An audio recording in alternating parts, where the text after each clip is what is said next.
Welcome to Africa's Vision Network.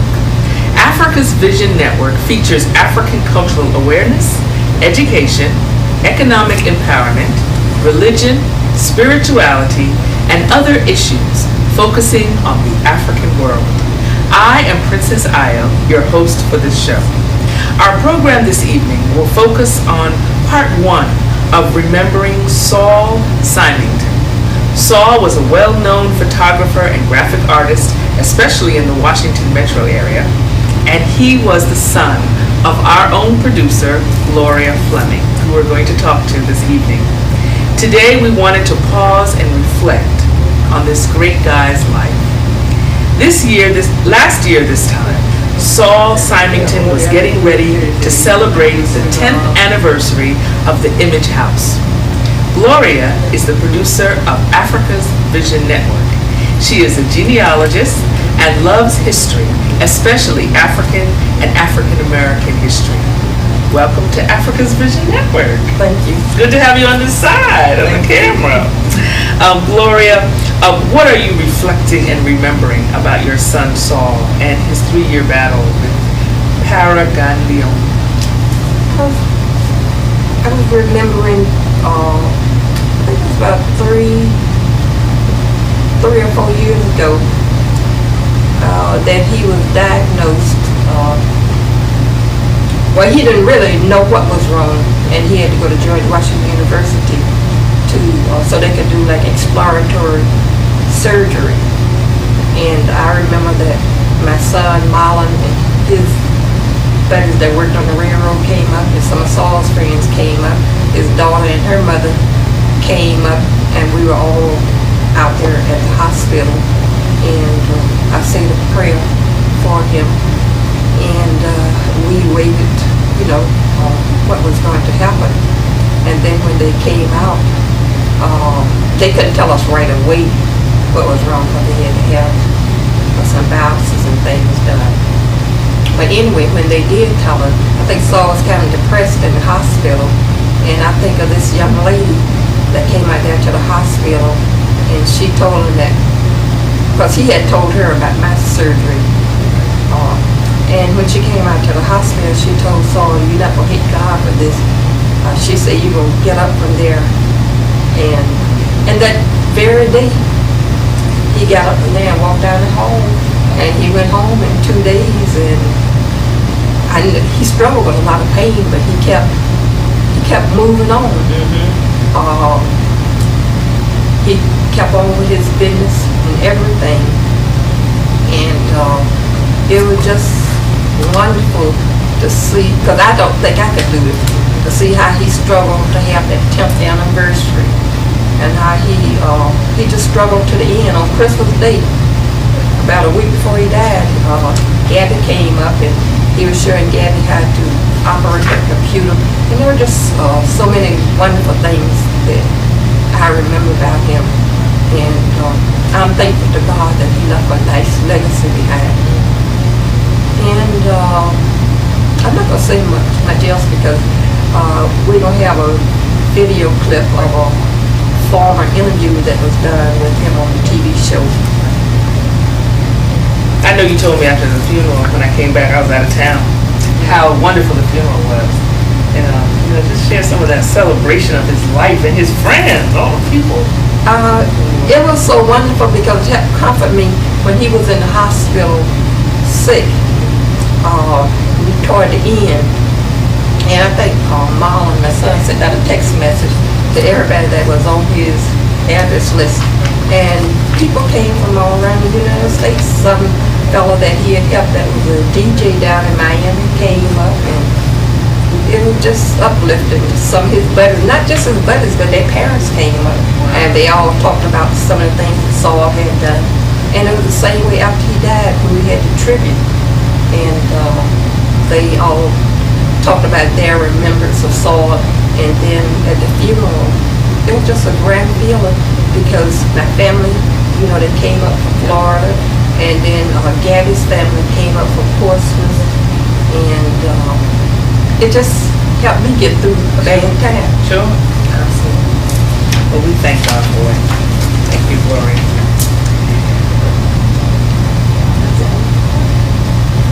me to pause a couple of minutes. Tells us some of the things that she remembers about her dad.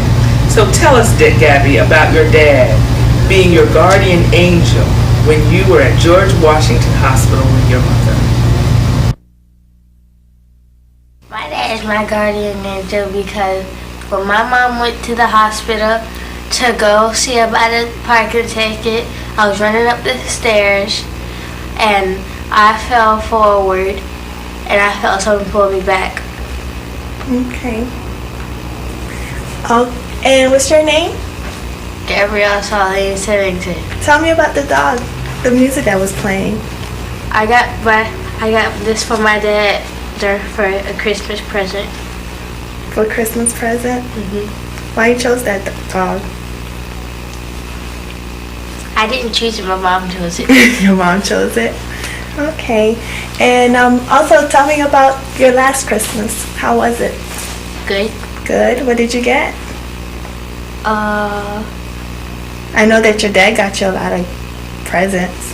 I didn't get to open all my presents. I brought a few here. Mm-hmm. And I came up here.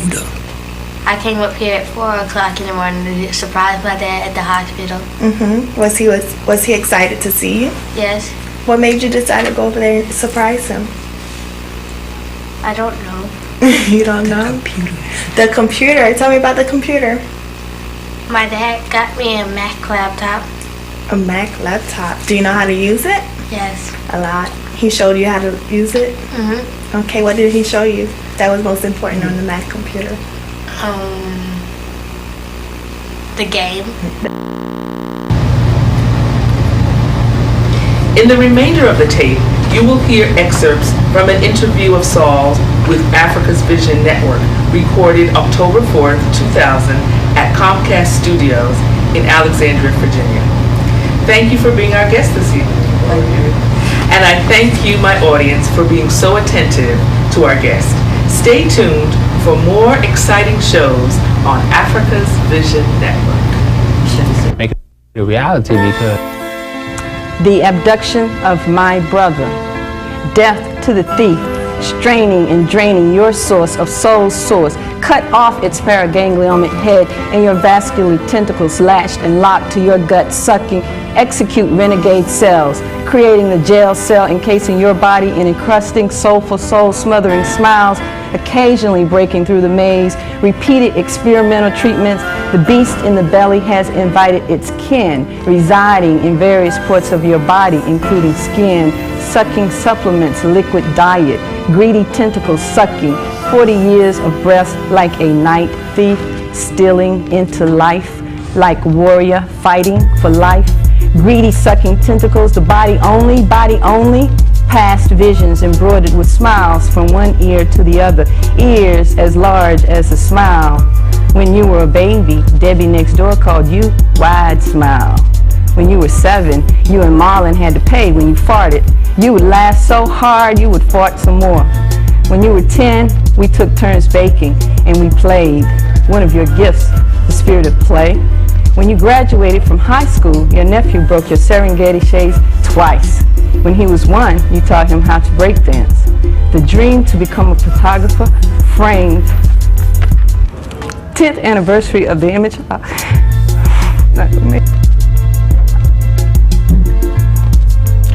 10th anniversary of the Image House Magic. Smiles can make life stand still behind the lens. Magic only can kill the beast in the belly. Stealing life can. Prayer replaces play. Eradicate renegade cells.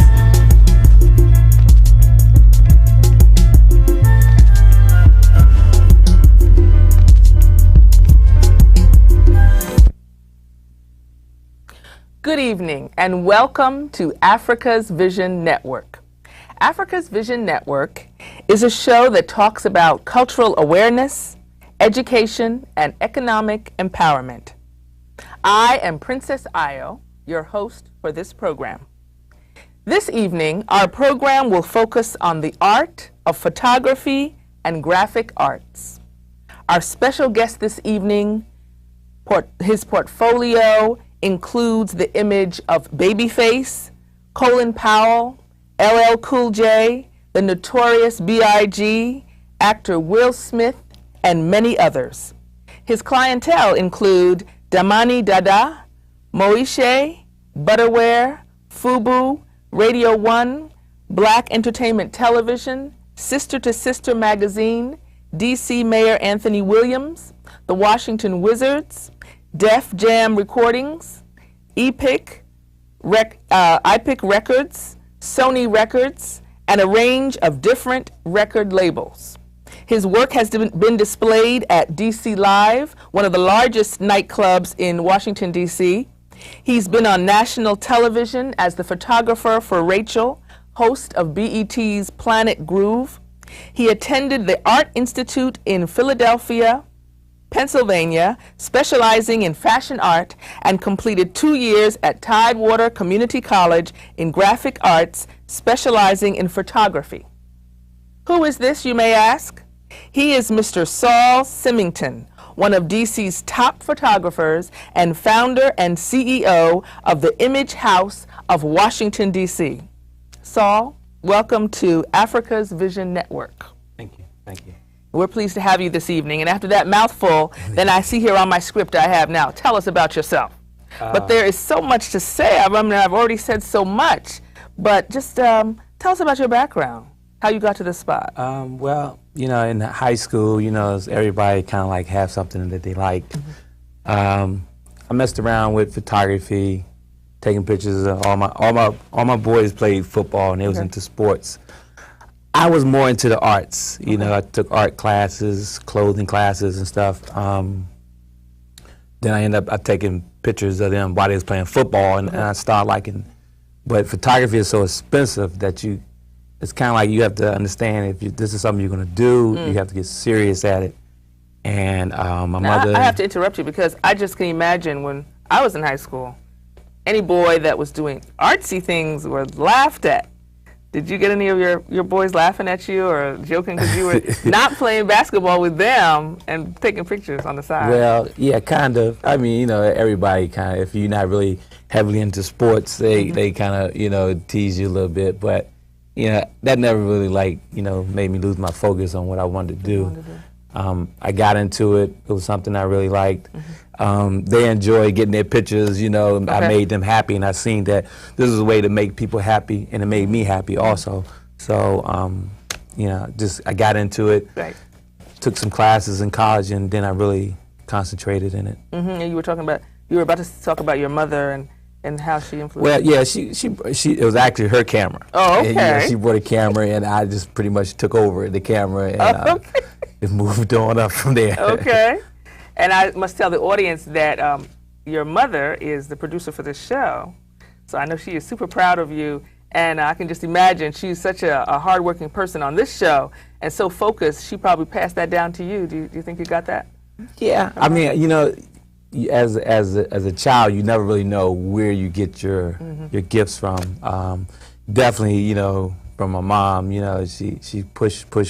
I guess that's where I got it from. But more or less, more people, when you start to do something, people, you know, they either hesitate in believing that you're going to be able to do it, and I think that gives you even more assertive to push even that much harder. Right. You know?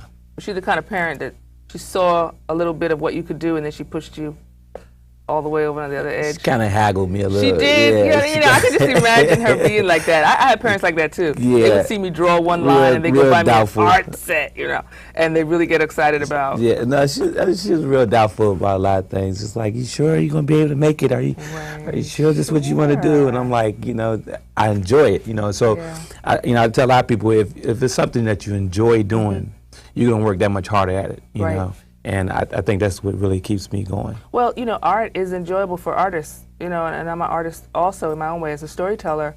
And it's great and it's enjoyable, but it's scary for parents because, you know, often artists love it, but they just don't make money to feed the family off of it. That's where the term starving artists come from. Yes.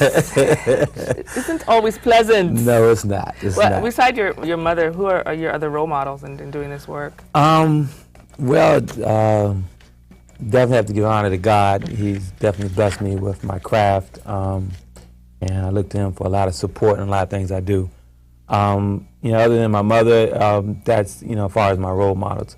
I'm inspired to have a daughter now, and just I want my daughter to grow up and be proud and say, my daddy was this and he was that, you know. So, you know, that's more my drive. So how did you start in the business of photography? What were some of the earlier jobs and things that you had to do? I see you did some work with Ritz Camera, just a company we take for granted. Just driving down the street, you see Ritz Camera. You so know, what? It's amazing. It's like all these little jobs you take. You know, you work in somebody's studio for a little while. You work for this photo lab.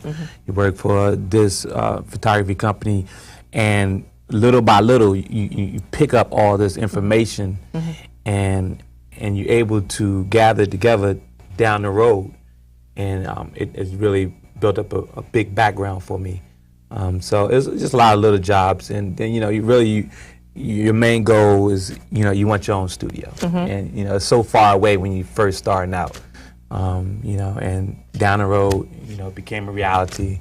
I started a little shop in my house in the garage. Set up some lights, and, you know. You know, would like invite people. Hey, I need some pictures there. I'm trying to be a photographer. You know, ask people to come in, be a model. You know. They have fun. I have fun, and, you know, as time went on, you just learn. You pick up the craft, and you get the eye for it. You know? And you had people that were patient with you. Yeah. While you were learning, and you had to take their pictures. Hey, free pictures. You know, most people You're excited about it. Away free. Now, tell me why. And this show is talking about photography as an art. Tell me why you see photography as an art. Well, I see it, you know, a lot of times, you know, you can take a person that's not a photographer and they can shoot something, and then you can take a person that's a photographer and he actually captures what it is that you're looking at in a more artistic way, you know, just composing the photograph. It's just so many different elements of composing a photograph, and then as you develop your craft, you learn to just to really look into what you see. I mean, I'm riding down the street with friends and stuff, and I see like an old beat up alley in an abandoned building, and I'd be like, oh, that's a great place for this photo shoot. I got this idea, and, you know, they look at me like, what is he talking about? You know, what is he? And that's just, you know, that's something that you just develop over the time. Okay. And I guess I understand what you're saying now, because there are pictures, you know, that I take, you know, just take of a family at events, but then I see some of the work that you have around the room, how you actually have captured something in the person's face. And I'm thinking about people's faces now. And you can just imagine someone coming to your studio like me and sitting there. How do you get to that place where you feel like that's the picture, or do you just take a whole lot of pictures? Well, yeah, starting out, it's like, you know, I would like just shoot. You know, I tell people if they're really interested and they want to learn how, it's like, you know, just buy a bunch of film. You know, go get some cheap film. It don't have to be good film. And just learn the eye, learn to compose a photograph and compose what you see. A lot of times, you know, people looking at something. I have people standing behind me and I'm on a photo shoot and they looking and they'll never see what I see because I'm looking through the lens and I see something completely different than what they see. So, you know, just once you get that down, composing it and, you know, just playing around, then you start getting the idea exactly what it is that you like and what it is that people like. And once you start creating these images, people see the images and they're like, wow, how did you get that shot? How did you get it to look like? How did you make me look like that? And, you know, and that's just something that just comes along. With practice. Yeah, you know, it's like a gift per se, but it is a craft that you learn and you work at. Then after a while, it becomes just a gift, and that you be able to to not use that as many film shots. You'll already you know. Because I guess at the beginning you got photographs everywhere, just paper floating around. I can just imagine.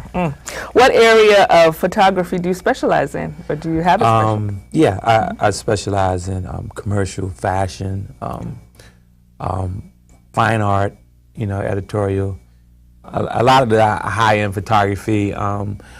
I used to be into the like landscape scenery and stuff. I'm really like a people photographer. I specialize in photographing people. Okay. That's my gift. I can see that, and I'll have to confess. I'll confess to the audience, and I went in on your website, which is so fabulous, and printed off color pictures that I saw there, especially of Lauryn Hill. I see you have a picture of her, fabulous. Fela Ransom Kuti, may his soul rest in peace, the singer from Nigeria. And it's just beautiful artwork. And what struck me about your work when you do it in color, what I saw on the website, that graphic art part, is the color combination. It really speaks. It's really got something to it. And like you say, so you just practice that, or you're really telling us it's a gift. Yeah, well, know how to combine. It's kind of practicing, but see, graphic arts is a complete different element of, besides photography. And the thing was, when I was in school, I took up photography, I was graphic arts specializing in photography. Okay. So as the time go on, you with photography, you learn the colors and you learn all that. So then you can take that and you put it right into the graphics. And that became a very powerful thing for me, for my company, to be able to do photography and graphics. Because a lot of times you go to a photographer and all you can do is take your pictures, and then you have to go to a different person to get graphics done and a different person to get your printing done. And I tend to do everything all in one. So that's kind of where I picked up everything from. Great. Well, let's look now at the type of cameras that you use with you. What type of cameras do you use? We have, like a basic 35 millimeter camera. Okay. I prefer Nikon equipment. It works, it's like a workhorse for me. Then one of the best in the business as far as medium format concern is Hasselblad. The optics, Carl Zeiss optics, are very sharp. Very expensive camera, but it really shows the difference. The beginning of my career, I settled for a lot of other equipment, and now that I'm able to obtain equipment that I prefer, I can really see the difference in my work, and it's really taken me that much further. Also, we into the digital. I mean, nowadays you have the digital state. And with the digital camera, what it allows you to do is, a lot of customers, clients want stuff ASAP. So I can actually shoot the images, load them onto the computer, touch them up, do whatever I have to, email them right to the client. It speeds up the process. A lot of things with the digital age is it really hasn't taken the place of, the conventional camera style. It's a good supplement. It's a good speedy process, but it doesn't match up really with the equipment. So it's really, you can see the difference. We would all be able to see the difference between a digital photograph and a unless you're using like a high-end digital equipment, like very, very high-end, you really with the high-end you won't see the difference as much. But I prefer the old school equipment. Right. Definitely.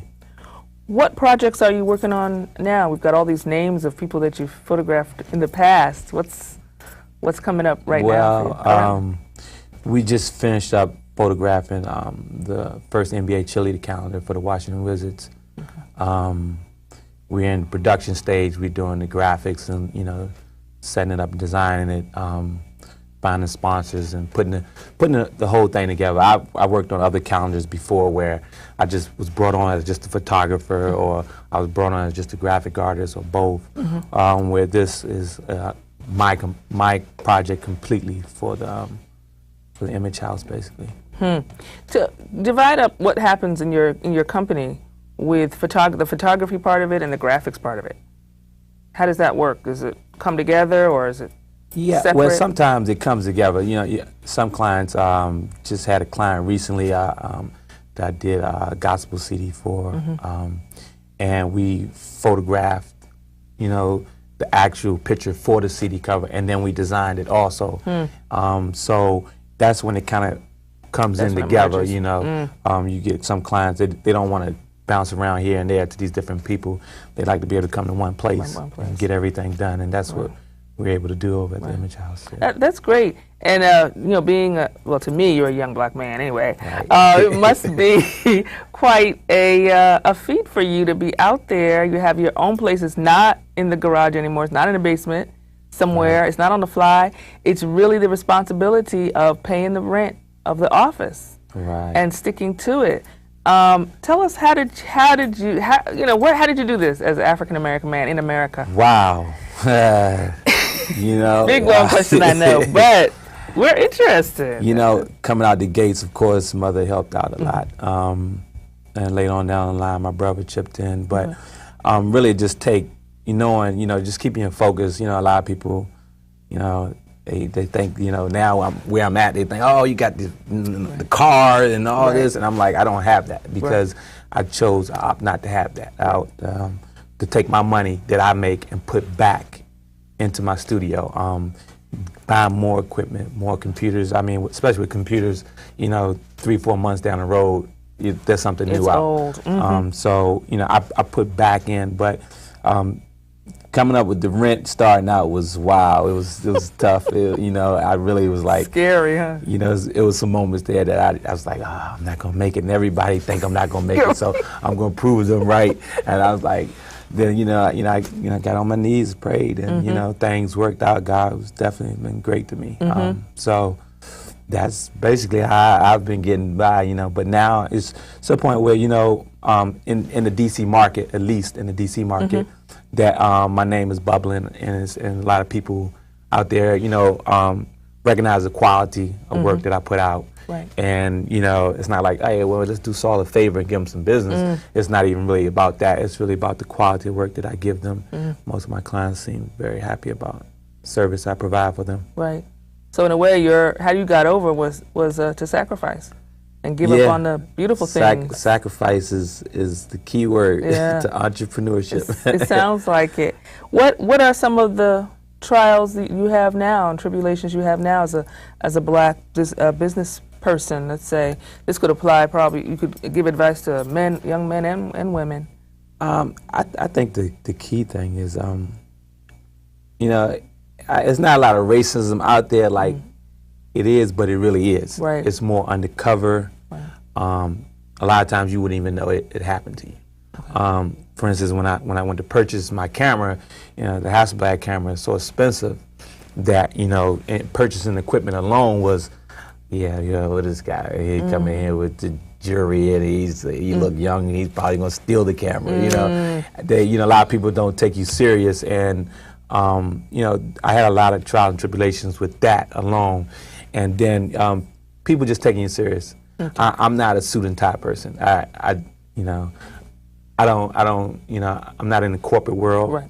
I have corporate clients, but I'm an artist per se, and I'm just a down to earth brother. I like to dress like I like to appear to be. And people say, "Hey, Saul, man, if you put on a tie when you come over there to the job, maybe they look at you." I want them to look at me for what I am. So, but